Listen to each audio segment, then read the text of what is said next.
10 ادھر اور 10 ادھر، اور بالکل بیچ میں یہ سورہ یاسین۔ 8 صورتیں سورہ فرقان سے لے کر سورہ سجدہ تک، 2 صورتیں سورہ سبا اور سورہ فاتر، 10 ہو گئی، اور اس کے بعد پھر 10 صورتیں ہیں مکیات۔ درمیان میں گویا کہ اس گروپ کی اور اس گروپ، ان دونوں گروپوں میں زیادہ زور تو توحید کے اوپر، شرک کی مذمت اور اللہ تعالیٰ کی شان توحیدی جو ہے اس حوالے سے۔ اور دوسرا یہ کہ قرآن مجید میں یہ درمیان سے ذرا ہٹ کر ہے، جیسے کہ قلب جو ہے انسان کا وہ کہیں بیچ میں نہیں ہے بلکہ ایک طرف ہٹ کر ہے، اسی طریقے سے یہ اس اعتبار سے بھی مصحف میں بھی اس کا مقام جو ہے وہ قلب سے مشابہ ہے۔ اور چونکہ اصل مضمون جو ہے قرآن مجید کا وہ توحید ہے، اور توحید کی جو یہ جو صورتیں ہیں 2 گروپوں کی، ان کے عین وسط میں، اور یہ بالکل منفرد ہے، اس کا کوئی جوڑا نہیں ہے۔ یاسین والقرآن الحکیم، یاسین اور قسم ہے قرآن حکیم کی۔ یہ سورہ طٰہٰ اس سے پہلے جو آ چکی ہے، اس کے بارے میں بھی گمان یہ کہ حضور کے ناموں میں سے ہے، اور یاسین کے بارے میں بھی کہ حضور کا نام ہے، واللہ عالم۔ والقرآن الحکیم، اور قسم ہے قرآن حکیم کی، اور قسم سے مراد عربی زبان میں گواہی ہوتی ہے، گواہ ہے یہ قرآن حکیم، حکمت بھرا قرآن۔ کس شے پر قسم کھائی جا رہی ہے؟ مقسم علیہ کیا ہے؟ کس پر گواہ ہے؟ انک لمن المرسلین، یقیناً اے محمد صلی اللہ علیہ وسلم آپ مرسلین میں سے ہیں، بھیجے ہوئے میں سے ہیں، آپ رسولوں میں سے ہیں۔ یعنی در حقیقت حضور کی رسالت کی سب سے بڑی مصدق اور اس کا سب سے بڑا ثبوت، اور گویا کہ حضور کا سب سے بڑا بولتا یہ قرآن حکیم ہے۔ اور بہت سی صورتوں میں آپ دیکھیں گے قاف والقرآن المجید، اس میں ابھی صاد والقرآن ذی الذکر، حامیم والکتاب المبین، تو وہاں یہ سمجھیے کہ وہاں ان قسموں کے بعد مقسم علیہ جس چیز پر قسم کھائی گئی ہے وہ بیان نہیں ہوئی، اسی کو انک لمن المرسلین ہر جگہ محذوف مانا جائے گا۔ اس اعتبار سے ایسی تمام صورتوں کے لیے یہ سورہ مبارکہ ذروۂ سلام ہے۔ یاسین والقرآن الحکیم انک لمن المرسلین، یقیناً آپ رسولوں میں سے ہیں، علی صراط مستقیم، اور سیدھے راہ پر ہیں، سیدھے راستے پر۔ تنزیل العزیز الرحیم، اور اس قرآن کا اتارا جانا ہے اس ہستی کی جانب سے کہ جو العزیز ہے، زبردست، اور الرحیم ہے، رحم فرمانے والا۔ لتنذر قوما ما انذر آباؤہم فہم غافلون، تاکہ آپ خبردار کر دیں اس قوم کو کہ جن کو اس سے پہلے خبردار نہیں کیا گیا، جن کے آباء و اجداد کو خبردار نہیں کیا گیا، وہم غافلون، پس وہ غافل ہیں، بے خبر ہیں، انہیں نہ نبوت کا پتہ ہے، نہ رسالت کا پتہ ہے، نہ کتابوں کا پتہ ہے، نہ شریعت کا پتہ ہے۔ یہی مضمون تقریباً سورہ سجدہ میں بھی آ چکا ہے، فہم غافلون۔ ایک طرح سے گویا کہ ان کی طرف سے ایک رعایت کا انداز ہے یہاں اختیار کیا گیا ہے کہ یہ لوگ، ان کا غافل ہونا بالکل قرین قیاس ہے، اس لیے کہ ان کے ہاں کوئی نبی آیا نہیں، کوئی رسول آیا نہیں، کوئی کتاب آئی نہیں۔ لقد حق القول علی اکثرہم، لیکن اب صورتحال یہ بن گئی ہے کہ حضور کے آنے کے بعد ان کی دعوت کو قبول نہ کر کے اب یہ اس جگہ پہنچ گئے ہیں کہ لقد حق القول علی اکثرہم، ان کی اکثریت اور عذاب الہی کے مستحق ہو چکی ہے، اور اللہ کا قول یا اللہ کا قانون جو ہے وہ ان کے اوپر لگ چکا ہے۔ جیسے آپ کہتے ہیں فلاں دفعہ لگ گئی ہے، تو قانون خداوندی کی وہ دفعہ جو ہے عذاب کی وہ ان کے اوپر لگ چکی ہے۔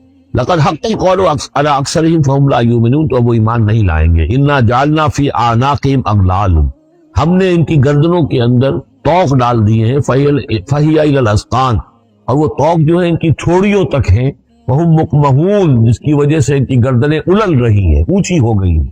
یعنی انسان سامنے دیکھے تو اسے کچھ نظر آئے گا، لیکن ان کے طوق ایسے ڈال دیے گئے ہیں کہ ان تھوڑیوں کو اوپر تک دیا ہے انہوں نے، جس کی وجہ سے نگاہیں جو ہے وہ ادھر ہو گئی ہیں، تو اب ان کو نظر نہیں آ رہا۔ وجعلنا من بین ایدیہم سدا، ہم نے ان کے سامنے بھی دیواریں ہائی کر دی ہیں، ومن خلفہم، اور ان کے پیچھے بھی۔ یہ مضمون اس سے پہلے، اس کے بعد بھی آئے گا اس سورہ مبارکہ میں، تو سمجھ لیجیے اس کی تعبیر یہی ہے کہ انسان کے سامنے وہ سب کچھ ہے جو آیات ہیں، آیات آفاقی، ان فی خلق السماوات والارض واختلاف اللیل والنہار، یہ ہمارے آنکھوں کے سامنے ہی ساری آیات، یہ سامنے ہیں۔ اور ایک ہے وہ تاریخی جو آیات ہیں، آیات تاریخی، ایام اللہ، کیا کیا ہوا ہے قوموں کے ساتھ۔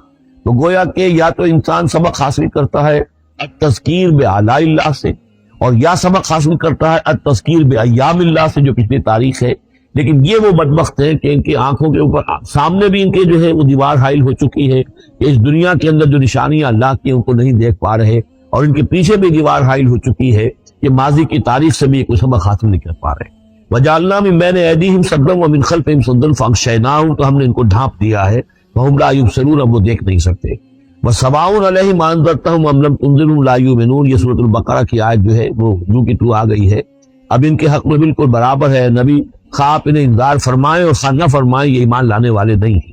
انما تنذر من اتبع الذکر، آپ خبردار تو انہیں کو کر سکتے ہیں ذکر کی پیروی کرے، ذکر کو سنے، اس پر توجہ کرے، اس کا اتباع کرے۔ وخشی الرحمن بالغیب، اور غیب میں ہوتے ہوئے بھی رحمان کا ان کے اندر خوف ہو، خشیت ہو۔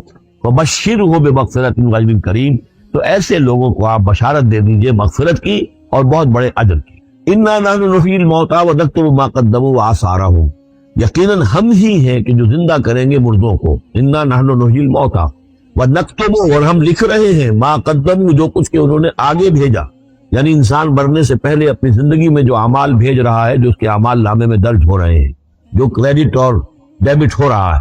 وما وآثارهم، اور اپنے پیچھے جو وہ اثرات چھوڑ گئے ہیں، کسی نے کوئی کسی نیک کام کا آغاز کیا ہے تو ظاہر بات ہے اس کے بعد اس کام کا تسلسل ہے تو اس کام کا اجر و ثواب اس کے حساب میں لکھا جاتا رہے گا جب تک کہ وہ نیک کام دنیا میں جاری رہے گا۔ اسی طرح کسی نے کسی بے حیائی کے کام کا آغاز کیا ہے، کسی نے کوئی اور اسی طرح کی شرارت جو ہے وہ شروع کی ہے، تو جہاں تک یہ شرارت دنیا میں رہے گی، اس کے اثرات جہاں تک پہنچیں گے تو اس کے حساب میں جو ہے اس کا جرم جو ہے اس کے ہاں بھی لکھا جاتا رہے گا۔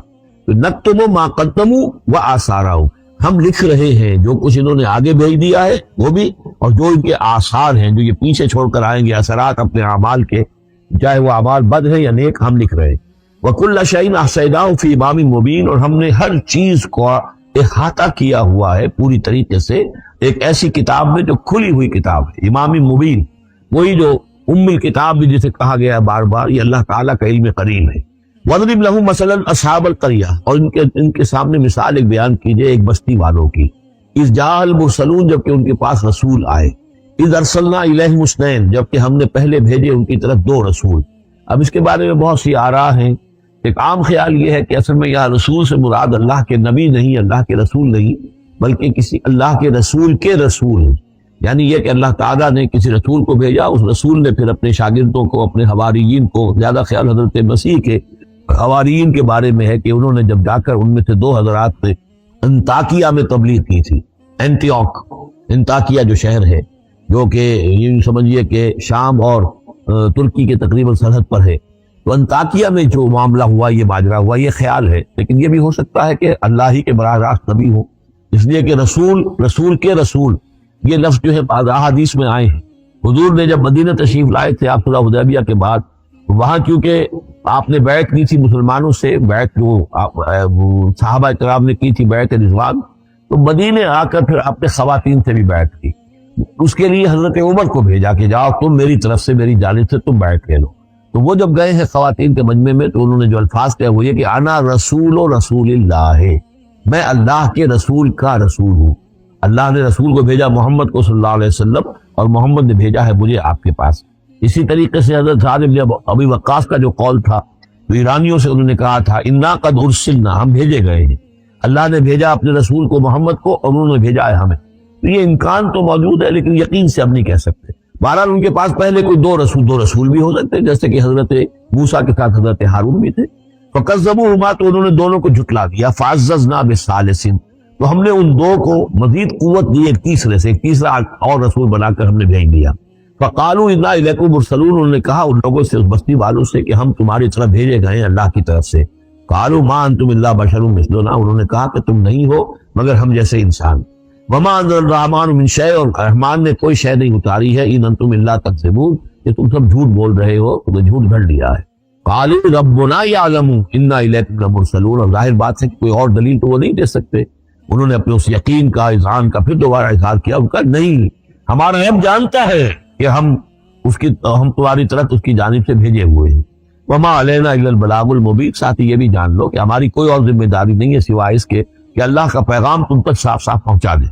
قالوا انا تطیرنا بکم، کہ ہمیں تو آپ کی نحوست سے کچھ اندیشہ ہے کہ آپ لوگ جو ہے آپ کی وجہ سے ہم پر کوئی نحوست نہ آ جائے، کوئی اللہ کی پکڑ نہ آ جائے۔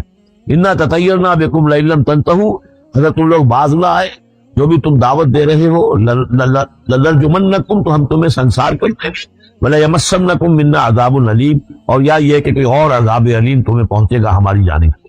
قَالُوا طَائِرُكُم مَّعَكُمْ، کہا تمہاری نحوست تو تمہارے اپنے ساتھ ہے۔